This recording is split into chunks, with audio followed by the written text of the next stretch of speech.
Reaksyon ni Kaila Estrada sa nangyari sa Senado, viral. Kaila, may buwerte kay Senator Robin.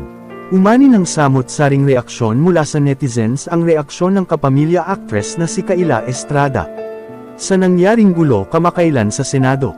Sa mundo ng showbiz, hindi lamang sa husay ng pag-arte nakikilala ang mga bituin, kundi pati na rin sa kanilang paninindigan sa mga isyong panlipunan. Isa na rito si Kaila Estrada, na itinuturing na isa sa pinakamahusay at pinakasikat na aktres ng kanyang henerasyon. Hindi may kakaila ang kalibre ng kanyang pag-arte na laging umani ng papuri. Ngunit bukod sa kanyang talento, kilala rin si Kaila bilang isa sa pinakamatalino na aktres sa industriya. Makikita ang kanyang lalim sa paraan ng kanyang pananalita, kaya naman hindi na nakapagtataka na pagdating sa mga usapin lipunan ay isa rin siyang walk o gising sa mga nangyayari. Kamakailan nga ay hindi na napigilan ni Kaila na magbigay ng kanyang opinyon hinggil sa kaguluhan sa bansa dahil sa mga pag-aaway ng mga nakaupong opisyal. Kasama rito ang mainit na gulo sa loob ng Senado kasunod ng biglaang paglitaw ni Senador Bato de la Rosa, matapos ang ilang buwang pagtatago dahil sa kanyang kinakaharap na kaso sa ICC. Naging viral ang Instagram story ni Kaila kung saan ibinabahagi niya ang isang makapangyarihan mensahe mula sa user na si Archithromycin. Ang post na ito ay nagsisilbing babala at paalala mula sa mga kabataan para sa mga lider ng bansa.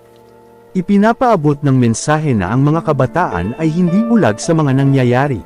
Binibigyan diin ang darating na halalan sa 2028. Ang Gen Z ay rehistrado at handang gamitin ang kanilang boses at boto para sa mas maayos na pamumuno. Isang malakas na panawagan na tapos na ang panahon ng pagtitiyaga sa kulang-kulang na serbisyo. Ayon sa post, nanonood at nakikinig ang mga kabataan, we see what is happening.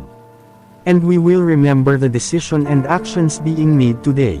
Darating ang 2028, and many people will use their voice and votes to demand better leadership and accountability for the country. Sa pag-reshare ni Kaila nito ay malinaw ang kanyang paninindigan. Bagamat matapang ang naging pahayag na ito ni Kaila, hindi maiwasang mapansin ng mga netizens ang kanyang koneksyon sa pamilya Padilla.